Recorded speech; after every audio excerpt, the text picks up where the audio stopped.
problem now is, of course, demonstrations and violence is occurring in Hong Kong, and that will not lead to a successful outcome if it goes on, and that's not a good thing for the central government, it's not a good thing for Hong Kong. But most of all, let us look at where Hong Kong is right now. The Chinese government has shown the greatest respect and the greatest admiration for Hong Kong and the people of Hong Kong by announcing the Greater Bay Area. This is a successor to the Pearl River Delta. It's a much smaller area. It's concentrated around 12 cities, led by Hong Kong and Shenzhen, with Guangzhou playing a very important part as well in the future. And this area reminds me a great deal of the Shenzhen Special Economic Zone.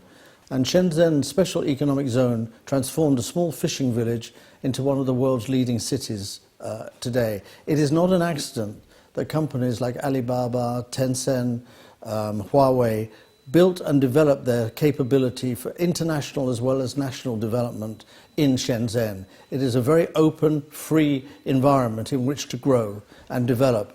And Hong Kong and Shenzhen can have a wonderful opportunity to lead the Greater Bay Area. You know, here is Hong Kong standing at the beginning of one of the greatest opportunities they will ever have, probably will ever have, and they're fighting in the streets.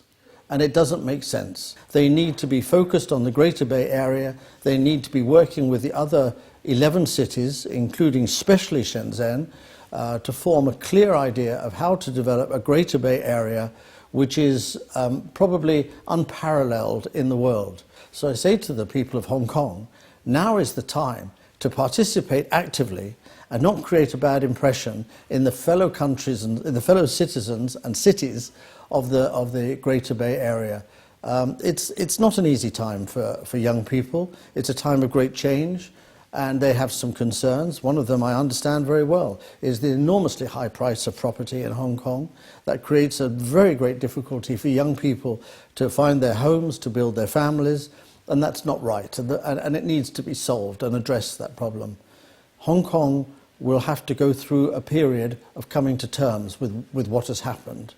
And who knows how fast the Greater Bay Area will move. And Hong Kong is part of China. And it's going to stay part of China.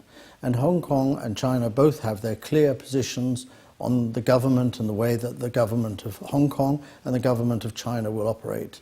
And it is one country, two systems. And the rule of law is still independent and works well in Hong Kong. There are, of course, different opinions about how effective one country, two systems is, but I don't see any evidence that the people of Hong Kong's life and the way I see Hong Kong operating internationally and nationally has changed a great deal from before.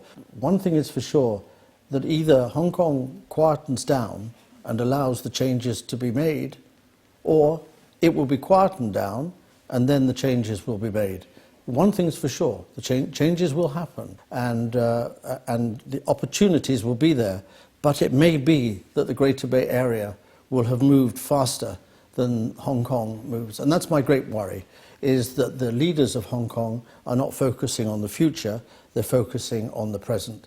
My worry about the demonstrators is they're focusing on the present and not the future, and Hong Kong may suffer as a consequence. So I hope Hong Kong will find the way to get through this difficult period and calm down and be more coherent about the changes that it wants, but no changes are going to come from demonstrations and violence in the street. My advice is focus on the Greater Bay Area, focus on developing your lives effectively.